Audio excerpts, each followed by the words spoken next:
ఓం శ్రీ మాత్రే నమః. ద్వాదశ జ్యోతిర్లింగాలు అనగా ఆ 12 జ్యోతిర్లింగాలలో ఆ శివనామములలో ఒక పేరైన వైద్యనాథుని ఆలయం గురించి తెలుసుకుందాము. ఇప్పటి వరకు 4 జ్యోతిర్లింగాల ఆలయ విశేషాల గురించి తెలుసుకున్నాము కదా. ఇప్పుడు 5వ జ్యోతిర్లింగమైన వైద్యనాథుని ఆలయం గురించి తెలుసుకుందాము. వైద్యనాథ్ ఆలయం అనేది జార్ఖండ్ రాష్ట్రంలో దేవ్ఘర్ అనే ప్రదేశంలో ఉంది. ఈ వైద్యనాథ్ ఆలయాన్ని బైద్యనాథ్ ధామ్ అని, ఇంకొక పేరు వచ్చి బాబా ధామ్ అని కూడా పిలుస్తారనమాట. మనకి వైద్యనాథం చితాభూమం అంటాం కదా, ఆ చితాభూమి అంటే ఏంటంటే అంత్యక్రియలు జరిగిన ప్రదేశం అని. వైద్యనాథ్ ఆలయం అనేది మయూరాక్షి అనే నదికి సమీపంగా ఈ ఆలయం అనేది ఉందన్నమాట. ఈ ఆలయంలో 22 ఉప ఆలయాలు కూడా ఉంటాయి. ఈ 22 ఉప ఆలయాలతో పాటుగా ఈ ప్రధాన జ్యోతిర్లింగ ఆలయం కూడా ఉంటుంది. ఏదైతే వైద్యనాథుని ఆలయం ఉంటుందో ఆ ఆలయానికి ఎదురుగా పార్వతీమాత శక్తిపీఠం అనేది కూడా ఉంటుందన్నమాట. ఎక్కడెక్కడి నుంచో భక్తులు శ్రావణ మాసం ఇక్కడ దర్శనం కోసం వస్తూ ఉంటారు. ఈ ప్రాంతం శివశక్తులిద్దరి పవిత్ర బంధానికి నిదర్శనంగా, అలానే ప్రపంచానికే ఒక పునాదిగా ఇది నమ్ముతారన్నమాట ఈ ప్రదేశం అనేది. ఈ డియోఘర్ పట్టణంలో ఈ వైద్యనాథుని ఆలయం గురించి చాలా కథలు ప్రచారంలో ఉన్నాయన్నమాట. అందులో ఒక ముఖ్యమైన కథనం గురించి ఇప్పుడు తెలుసుకుందాము. ఇది వచ్చి త్రేతాయుగంలో జరిగిన కథనం అన్నమాట. లంకా రాజ్యానికి అధిపతి అయిన రావణాసురుడు శివుణ్ణి ఆరాధిస్తూ ఉండేవాడనమాట. అయితే శివుని ఆత్మలింగం తీసుకురమ్మని చెప్పి రావణాసురుడి అమ్మ అడుగుతుందనమాట. ఎందుకు అంటే ఈ లంకా రాజ్యం అనేది భద్రతంగా ఉండటం కోసం శివుణ్ణి తీసుకుని రమ్మని చెప్పి వాళ్ళ అమ్మ అడుగుతుందనమాట. భక్తి శ్రద్ధలతో శివుణ్ణి ప్రార్థిస్తాడు. శివుణ్ణి ప్రార్థించిన తర్వాత అదంతా నారదుడు చూస్తాడనమాట. నారదుడు చూసి విష్ణుమూర్తి దగ్గరికి వెళ్ళి రావణాసుని మనసు మార్చమని అడుగుతాడనమాట. అయితే శివుడు ప్రత్యక్షమయ్యి ఇలా భక్తి శ్రద్ధలతో రావణాసురుడు ఎప్పుడైతే పూజలు చేస్తున్నాడో శివుడు బోలాశంకరుడు కాబట్టి కరిగిపోయి ప్రత్యక్షమయ్యి వరం కోరుకోమని అడుగుతాడు. వరం కోరుకోమని అడగగానే అసలు విషయాన్ని మర్చిపోతాడనమాట. నారదుడు చెప్పాడు కదా ఇలా రావణాసురుడు ఇలా చేస్తున్నాడని చెప్పి విష్ణుమాయ కలుగుతుంది. ఆ విష్ణుమాయ వల్ల రావణాసురుడు ఆత్మలింగానికి బదులుగా పార్వతిని అడుగుతాడనమాట. అలా అడిగేసరికి శివుడు ఒప్పుకొని పార్వతమ్మను అప్పగిస్తాడు. అయితే రావణాసురుడు లంకకి వెళ్తుండగా దారిలో నారదముని రావణుడికి కనిపించి నీ కూడా ఉన్నది పార్వతి కాదు అని, మహాకాళి అవతారం అని అంటాడనమాట. అసలు పార్వతి పాతాళంలోనే ఉంది అని చెప్తాడు. ఆ సమయంలో పార్వతి మహాకాళి అవతారంలో రావణాసుడికి కనిపిస్తుంది. వెంటనే ఆవిడ్ని విడిచిపెట్టేసి పాతాళంలో ఉన్న మండోదరినే పార్వతి అనుకుని వివాహం చేసుకుంటాడనమాట. అప్పుడు రావణాసురుడు తిరిగి లంకకి వెళ్తాడు. లంకకి వెళ్ళిన తర్వాత రావణుడి తల్లి అడుగుతుందనమాట ఆత్మలింగం ఏది అని చెప్పి. అయితే అసలు విషయం మర్చిపోయి పార్వతమ్మని అడిగి ఇదంతా విష్ణుమాయ వల్ల ఇలా జరిగిందనమాట. అయితే ఇంకా మళ్ళీ ఏం చేశాడు, నేను మోసపోయానని చెప్పి మహాశివునికి మళ్ళీ బింకంతో కూడిన తపస్సు మొదలుపెట్టాడు. అనగా రజోగుణ ప్రకృతితో కూడిన తపస్సు. చాలా అనర్కహేతువుగా మనిషిని పాడు చేసేదిగా ఉంటుందన్నమాట. ఈ తపస్సు సాత్వికంగా ఉండదు. అలా చేసిన తర్వాత శివుడు ప్రత్యక్షమవుతాడు. తన లంకారాధ్య భద్రత కోసం శివుణ్ణి తనతో పాటు రమ్మని చెప్పి అడుగుతాడనమాట లంకాధిపతి అయిన రావణుడు. అలా అడిగేసరికి సరే అని చెప్పి వస్తాను, కానీ ఆత్మలింగంగా వస్తాను, అయితే దానికి కొన్ని షరతులు ఉన్నాయి అని చెప్తారనమాట శివయ్య. అయితే ఆ షరతులు ఏంటి అని అడిగితే ఈ ఆత్మలింగాన్ని నువ్వు లంకకి వెళ్ళేదాకా ఎక్కడా కూడా కింద పెట్టకుండా వెళ్ళాలి. పొరపాటును కనుక కింద పెట్టినట్లయితే నువ్వు ఎక్కడైతే పెడతావో నేను అక్కడే ఉండిపోతాను అని చెప్పి అంటాడనమాట. అలా చెప్పేసరికి సరే నేను అసలు కింద పెట్టకుండా తీసుకుని వెళ్తాను ఈ ఆత్మలింగాన్ని. అలా రావణుడు చెప్పి బయలుదేరిన తర్వాత కొంచెం దూరం వెళ్ళిన తర్వాత రావణుడికి బుద్ధి చెప్పాలి కదా, లంకకి ఆత్మలింగాన్ని తీసుకుపోతే ఎలా, అందుకని చెప్పి వరుణదేవుడు రావణుడి శరీరంలోకి పొట్టలోకి వెళ్తాడనమాట. వెళ్తే ఇప్పుడు మూత్ర విసర్జన చేయాల్సి వస్తుంది రావణుడికి. ఆత్మలింగం ఉండగా మూత్ర విసర్జన చేయలేడు. అలా అని ఆత్మలింగాన్ని కింద కూడా పెట్టలేడనమాట. అందుకని చెప్పి అక్కడ ఎవరైనా ఉంటే వాళ్ళకి ఇచ్చి అప్పుడు వెళ్ళి కాళ్ళు చేతులు శుభ్రం చేసుకుందామని అనుకుంటాడనమాట. అయితే అక్కడ దూరంగా ఒక పశువుల కాపరి కనిపిస్తాడు. అతను ఎవరో కాదు, వినాయక స్వామియే అనమాట. వినాయక స్వామి పశువుల కాపరి కింద మాయా వేషంలో వస్తారనమాట. వచ్చేసరికి అతన్ని చూసి ఆ బాబుని పిలిచి, ఇలా ఈ ఆత్మలింగాన్ని పట్టుకో బాబు, నేను వెళ్ళి వస్తాను అని చెప్తాడనమాట రావణుడు. సరే అని చెప్తాడు అతను వెళ్ళేసరికి రావణుడు వెళ్తాడు. వెళ్ళాక దేహశుద్ధి కోసం నీళ్ళు అనేవి ఉండవన్నమాట. నీళ్లు లేకపోయేసరికి రావణాసురుడు తన పిడికిలి పిండి నీటి కుండం అనేది ఏర్పరుస్తాడనమాట. అలా తన దేహం అనేది శుద్ధి చేసుకుంటాడు. ఇప్పుడు ప్రస్తుతం మనకి ఆ తీర్థం అనేది ఈ దేవగర్లో వైద్యనాథుని ఆలయానికి 200 మీటర్ల దూరంలో కనిపిస్తుంది. దాని పేరు వచ్చి శివగంగా తీర్థంగా. అక్కడ భక్తులు కూడా స్నానాలు అనేది చేస్తారనమాట. ఇదంతా కూడా ఒక నాటకంగా జరుగుతుంది కాబట్టి ఇదంతా వినాయక స్వామి ఏం చేస్తాడంటే ఆత్మలింగాన్ని కింద పెట్టేస్తారనమాట. ఎక్కడైతే కింద పెట్టేశారో ఒక్కసారిగా కింద పెట్టిన తర్వాత అది మళ్ళీ కదలదు. అలా కదలకుండా ఉన్న ప్రదేశమే ప్రస్తుతం డియోగర్లో ఉన్న వైద్యనాథ స్వామి ఆలయం అన్నమాట. అలా కింద పెట్టేసేసరికి ఆ శివలింగం అనేది అందులోనే ఉండిపోతుంది. అయితే అప్పుడు రావణుడు వస్తాడు. వచ్చేసరికి ఆ శివలింగం కింద ఉందని చెప్పి ఆ బాలుడిని తిడతాడు. ఆ బాలుడు వెళ్ళిపోయిన తర్వాత కింద ఉన్న శివలింగాన్ని చాలా ప్రయత్నిస్తాడనమాట. దాన్ని తీయటం కోసం ఎంత ప్రయత్నించినా సరే అది రాకపోతే అయ్యో నేను తప్పు చేసేసానే, స్వామిని కింద పెట్టేశాను, ఇప్పుడు నేను లంకకి తీసుకెళ్ళలేనని చెప్పి చాలా బాధపడతాడనమాట.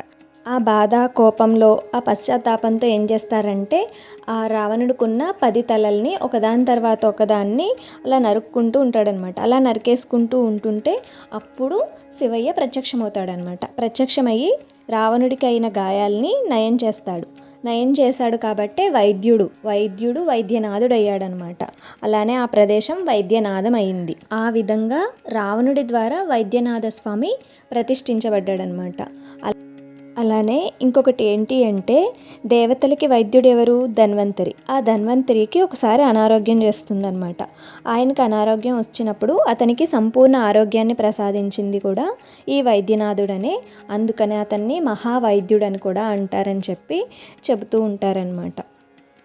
అలానే ఇక్కడ మనం శక్తిపీఠం కూడా ఉందని చెప్పుకున్నాం కదా, అదేంటో చూద్దాం ఇప్పుడు. సతీదేవి ప్రాణత్యాగం తర్వాత విష్ణుమూర్తి తన సుదర్శన చక్రంతో సతీదేవి శరీరాన్ని 52 భాగాల కింద చేస్తాడనమాట. అలా ఆ భాగాలు భూమి మీద అక్కడక్కడ కొన్ని ప్రదేశాలలో పడతాయన్నమాట. ఆ ప్రదేశాలనే శక్తిపీఠాలు అంటారు.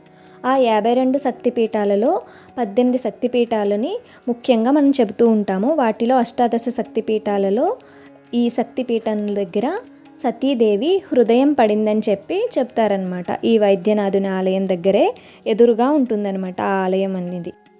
ఈ దేవగర్ అనేది జ్యోతిర్లింగము, అలానే శక్తిపీఠం కూడా. ఇక్కడ జ్యోతిర్లింగము మనకి కాంతి స్తంభంగా ఉంటుందన్నమాట. శివపురాణం ప్రకారము ఈ ఆలయం అనేది పవిత్రమైనది. శివుడు మరియు శక్తి ఇద్దరి యొక్క ఐక్యతను సూచిస్తుంది. అలానే హిందూ వివాహాలకు ఇది చాలా శుభప్రదంగా పరిగణించబడుతుందన్నమాట ఈ ఆలయం అనేది. అలానే పెళ్ళైన జంటలు కానీ, పెళ్ళి కావాల్సిన వాళ్ళు కానీ ఈ ఆలయంలో దర్శనం చేసుకుంటే వాళ్ళు ఎప్పటికీ అన్యోన్యంగా ఉంటారని చెప్పి ఇక్కడ ప్రజలు కూడా నమ్ముతారనమాట. మత్స్య పురాణంలో ఇలా చెప్పబడిందనమాట. ఆరోగ్య వైద్యనాథి అంటే మానవుల యొక్క శరీరానికి ఎన్ని వ్యాధులు వచ్చినా సరే ఇక్కడ భక్తితో స్వామిని దర్శనం చేసుకున్న వారికి ఆ శరీరానికి వచ్చిన వ్యాధులు అవన్నీ తొలగిపోతాయని చెప్పి భక్తులు కూడా విశ్వసిస్తారనమాట. ఈ క్షేత్రాన్ని పూజించే వారికి మోక్షాన్ని కూడా పొందవచ్చు. ఆలయ కట్టడం కనుక చూసుకున్నట్లయితే దేవగర్లోనే అందమైన ఆలయము, విశాలమైన ప్రాంగణం కలిగి ఉంటుందన్నమాట. ఈ ఆలయం అనేది భారీ తెల్లని రాతి గోడలతో కట్టబడి ఉందన్నమాట. అలానే 72 అడుగుల అందమైన శిఖరము. అది మనకి ఎలా కనిపిస్తుందంటే తెల్లరేకుల తామర పువ్వులా కనిపిస్తుందన్నమాట. రాజా పురాణా సింగ్ అలానే గౌదర్ రాజు వీళ్ళిద్దరూ విరాళంగా ఇచ్చారనమాట బంగారు పాత్రలను. అవి మనకి ఆరోహణ క్రమంలో శిఖరం పైన మనకి 3 కూడా కనిపిస్తూ ఉంటాయన్నమాట. అలానే 8 రేకులు కలిగిన తామర పువ్వు ఎలా ఉంటుందో అలా ఉన్న ఒక రత్నం ఉంటుందన్నమాట. దాన్ని చంద్రకాంతమణి అని పిలుస్తారు. అది కూడా పైనే ఉందని చెబుతారు. సాధారణంగా జ్యోతిర్లింగాల గోపురాల మీద మనకి త్రిశూలం అనేది కనిపిస్తూ ఉంటుంది. కానీ ఈ ఒక్క దేవగర్లో మాత్రమే వైద్యనాథ స్వామి ఆలయం పైన త్రిశూలానికి బదులుగా పంచశూల ఉంటుందన్నమాట. ఈ ఆలయం అనేది 3 భాగాలుగా ఉంటుంది. ఒకటి ప్రధాన భవనం ఉంటుంది, రెండవది మధ్య భాగంగా, మూడవది ప్రవేశ ద్వారం అనమాట. గర్భగుడి లోపల మనకి స్వామి ఏ విధంగా దర్శనమిస్తాడు అంటే 4 అంగుళాల రాతి పలక మీద 5 అంగుళాలు అంటే 5 ఇంచుల ఆత్మలింగం అనేది మనకి కనిపిస్తుందన్నమాట. ఈ విధంగా స్వామి పవిత్ర ఆత్మలింగంగా ఈ వైద్యనాథుడిగా మనకి అక్కడ దర్శనమిస్తాడు. పక్కనే అమ్మవారి ఆలయం ఉందని అనుకున్నాం కదా. ఈ అమ్మవారి ఆలయానికి శివుని ఆలయానికి రెండింటికి మధ్యన పవిత్రమైన దారాలు, ఈ 2 శిఖరాలకి పైన పవిత్రమైన దారాలు అనేవి ముడిపడి ఉంటాయన్నమాట. అవి మనకి ఎర్రటి రంగులో కనిపిస్తూ ఉంటాయి. ఈ ఆలయం మొత్తం కూడా ఒకే రాతితో నిర్మించబడింది. ఇది ఈ ఆలయానికి ఉన్న ఇంకొక ప్రత్యేకమైన లక్షణం అన్నమాట. ఇక్కడ ప్రధాన ఆలయంతో పాటుగా 22 ఉపాలయాలు ఉంటాయి. ఈ ఉపాలయాలలో మనం కేదారేశ్వరుణ్ణి, ఓంకారేశ్వరుడు, మహాకాళేశ్వరుడు, త్రయంబకేశ్వరుడు, కుబేరుడు, నరసింహస్వామి, గణేశమూర్తి, హనుమంతుల వారు ఇంకా వీళ్ళందరినీ కూడా మనం దర్శనం చేసుకోవచ్చు అన్నమాట. ఇక్కడ స్వామికి 4 గంటల నుంచే, తెల్లవారుజామున 4 గంటల నుంచే పూజలు అనేవి మొదలైపోతాయి. అయితే మొదటగా పూజారులు ఉంటారు కదా, వాళ్ళు అక్కడ జలంతో అభిషేకం చేస్తారు. వాళ్ళు చేసిన తర్వాత భక్తులందరూ కూడా వాళ్ళు తెచ్చిన పూలు కానీ, బిల్వపత్రాలు కానీ, జలం కానీ ఇవన్నీ కూడా మనం డైరెక్ట్గా స్వామి మీద మనం వేయచ్చు అన్నమాట. ఇదంతా కూడా ఈ పూజలు ఇవన్నీ మనకి దర్శనం మనకి 3:30 వరకు, మధ్యాహ్నం 3:30 వరకు జరుగుతూ ఉంటుందన్నమాట. తర్వాత ఆలయాన్ని మూసేస్తారు. మూసేసిన తర్వాత తిరిగి 6 గంటలకు శృంగార పూజ చేస్తారనమాట. అప్పుడు తెరుస్తారనమాట. అంటే 3:30కి ఆలయం మూసేసిన తర్వాత తిరిగి మనకి 6 గంటలకి శృంగార పూజ జరుగుతుంది. అప్పుడు తెరుస్తారు.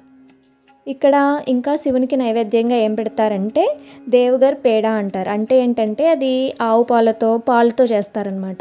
తీపిగా ఉండే పదార్థము కోవాలా ఉంటుందన్నమాట. అలానే ఆలయానికి ఏమన్నా విరాళాలు ఇవ్వాలనుకున్నా ఆ విరాళాలు స్వీకరించడానికి ఈ డియోగర్లోనే బాబాహం అని కూడా పిలుస్తారు.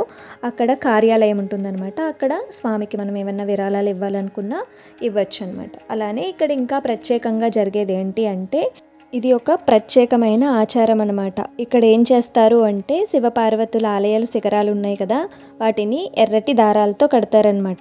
అలా కట్టడాన్ని ఏమంటారంటే ఇక్కడ శివశక్తి ఇద్దరి యొక్క ఐక్యతకు ప్రతీకగా ఈ ఆచారం అనేది జరుగుతూ ఉంటుందన్నమాట. ఇలా అక్కడ కట్టేటప్పుడు భక్తులు ఎవరైనా స్వచ్ఛందంగా కడతారు.